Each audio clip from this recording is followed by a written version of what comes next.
Hello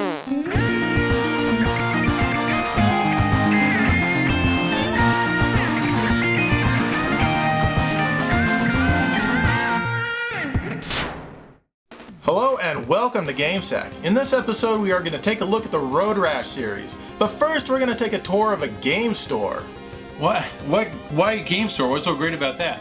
Well, you know, that's kind of true. Most game stores you're lucky to find anything older than PS2 and it's pretty much slim pickings. But how about a game store where there's lots of retro goodness, import games for pretty much any console, and other cool things like that? It's totally intriguing and awesome. What store is this? It's called GameForce Boulder. Oh, GameForce Boulder. That place is awesome. Yes, it is. Let's take a quick look.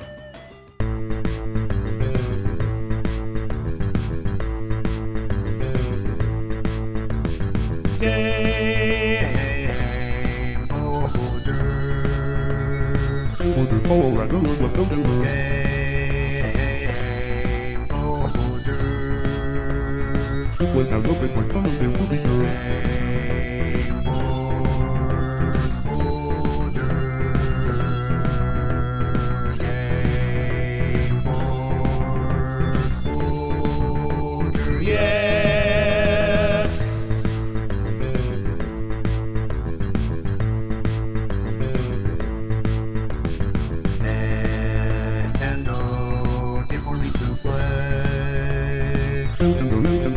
Nintendo. Sega is better all the way. Sega.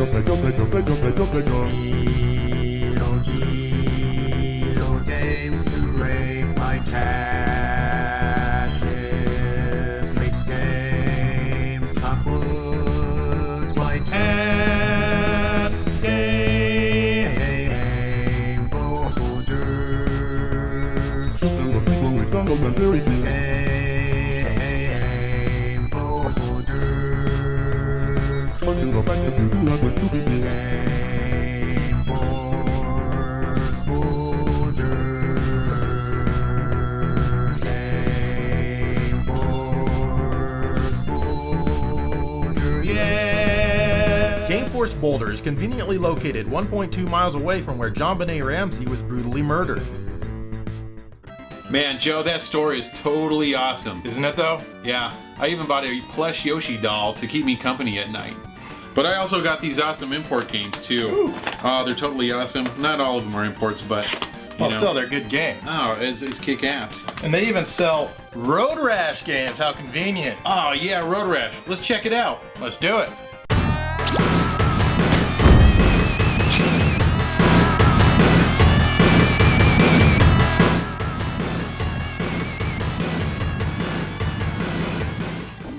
Road Rash was released in late 1991 for the Genesis. I didn't have high hopes for it, especially since it seemed just like another random Electronic Arts release. But when it came out, I rented it for $1. I was so amazed with the game that I bought it upon returning the rental. I still own it to this day. The game moves really smoothly, especially for a cartridge of that generation. Looking at it now, you may think it's super choppy, but back then this game ran at more frames per second than the human brain could even comprehend. Or maybe my brain just updates really slow, I don't know. Lots of violence in this game. You can get a club, you can kick, you can punch people. Yeah, violence is good. I like it. It's teaching my daughter, who I'm raising, about violence, and it makes it good because I don't have to teach her. She can do it in a video game. Yeah, violence is always a good thing, and I feel it has great potential to benefit the world. Now let's talk about the music in the game. Say what you will about it, but I kinda like it. But it definitely is an acquired taste, not that I'd buy the CD soundtrack or anything. Still, if someone were to argue with me that they thought the music sucked or sounded abrasive, I probably wouldn't counter their argument. The music in this game is there. It's definitely not good. It's your typical Electronic Arts twangy, weird crap that's in all of their Sega Genesis games, though. Take it as you will. I don't like it, and I'm pretty sure you won't like it either. One good thing about this game is after you win a few games, you can upgrade your bikes, which makes you faster and better able to kick ass and catch up after you've fallen off your bike. The password for this game is ridiculously long, longer than, the alphabet. And if this were a Super Nintendo game, I'm pretty sure to have a battery backup so you wouldn't have to worry about a password. Road Rash was so damn awesome that they came out with Road Rash 2. This game is basically a slightly upgraded version of the first game, but with more weapons, different tracks, and music, and was the first game in the Road Rash series to feature funny animations when you completed a race. I do think that this one has some sloppy programming though, as the music slows way down at the track selection screen. What the hell? Overall, Road Rash 2 is another fantastic game in the series. In 1995, we were blessed with Road Rash 3 Tour de Force. In this game, it lets you select from different countries to race in, such as England, where it's just like real life, cars drive down the wrong side of the street. The soundtrack really tries to draw you into each country by adding a little bit of ethnic flavor for each race. Road Rash 3 also features digitized player sprites. I don't really feel that the whole international theme works very well for a Road Rash game. How are these scummy, lawless bikers even traveling to other countries in the first place? And why? Road Rash 3 is not by any means a bad game, but it's my least favorite in the Genesis installments.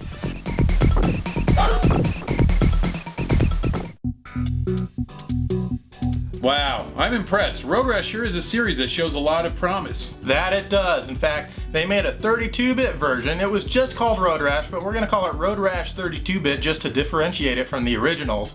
And it was originally designed for the 3DO system, though they ported it to 4 other platforms. That's an interesting tidbit, Joe. Let's take a look.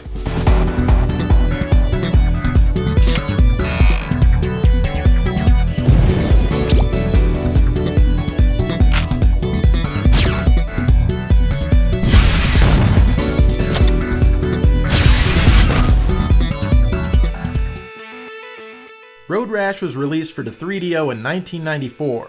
Since I had paid the $700 fee to acquire the 3DO system, I was looking forward to some actual games to be released for it. And I've got to say that Road Rash is the best game released for the system in my opinion.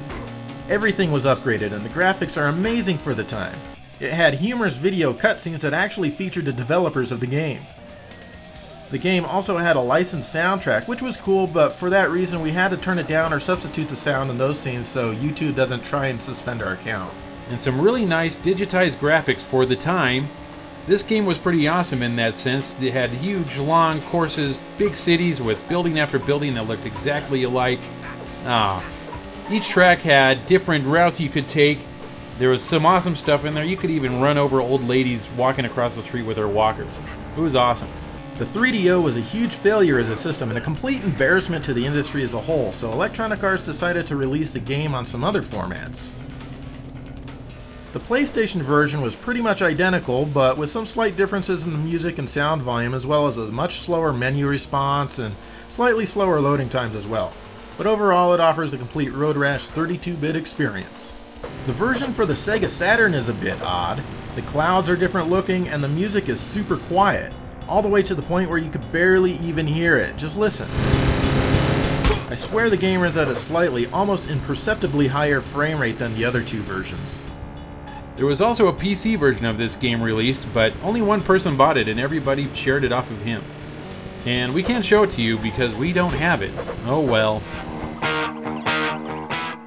And then there was the Sega CD version. This was not a 32-bit game, obviously, but it was the same game wrapped in a 16-bit shell. It looked similar to the other 16-bit Road Rash releases, but it had the same crazy videos as the 32-bit game, though they were super grainy and ugly looking. It also played the licensed music during the actual races themselves, unlike the other versions, which is why I have the music turned way down here. I wish it had the same crazy race music as the real 32-bit version. And here's a comparison shot of all the versions of this game on the same track at the same area.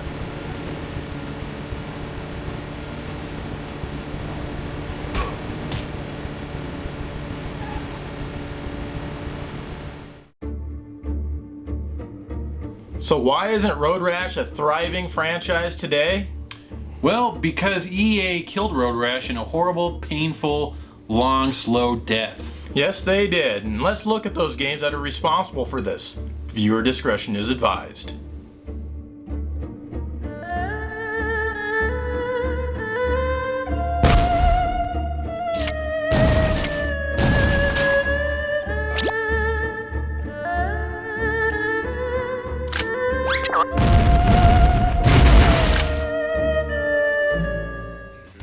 Road Rash 3D was released in 1998 for the PlayStation and it used some pretty nasty looking polygon graphics. Though it tries to remain somewhat true to the series, it fails miserably as a game. Road Rash was simply not meant to be like this. It doesn't capture the feel at all. It simply is not a fun game to play. OMG, look how ugly this game is. I mean, polygon graphics are okay when they're done right, but this is bad. This isn't fun at all. What the heck is the next game? Why, that would be Road Rash Jailbreak, also for the PlayStation and also featuring some of the ugliest polygon graphics you have ever seen. The gameplay strays even further from the original concept of the series. This game introduced a lot of tood during the races and I can't say it's overly welcome. Ugh. Gag me with a spoon. What the hell is this? Why would they even call a game like this Road Rash? This is where the downfall of the series went, and you can easily tell by just playing and looking at this game. What's funny is that they released Road Rash Jailbreak on the Nintendo Game Boy Advance. Despite its grainy blockiness, it is far better looking than the PlayStation version, and more fun to boot. I imagine that's because it's on a Nintendo system. I just love some of the death-curdling screens that are in this Game Boy Advance version.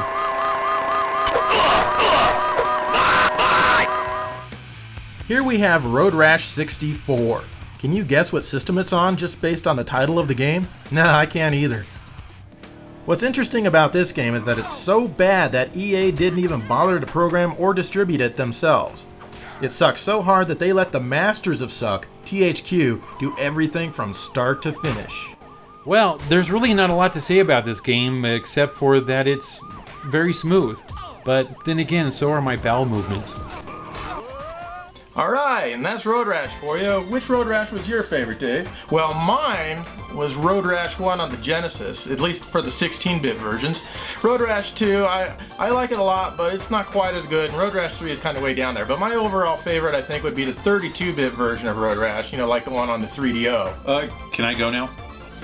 I guess. Anyways, yes, 32-bit Road Rash by far is the best game of the whole series, but since we're mainly looking at 16-bit Road Rashes, I'm going to say 1 and 2 are tied for first place, followed by number 3 with its digitized graphics, which just, you know, really don't look that great on a 16-bit system.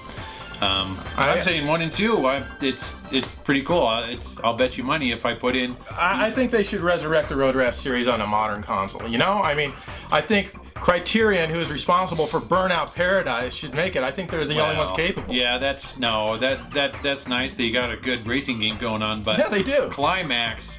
Oh man, they know how to make a sport bike game. Have you ever played MotoGP? Yeah, and it's good, but it's not Road Rash. It's just riding bikes. Yeah, In fact, Criterion works for EA, so Climax, what have they done lately? Nothing. Criterion is the only choice. Well, Come on, it doesn't Criterion. matter. No, Climax is the way you want to go. Climax. Criterion. I've climaxed already.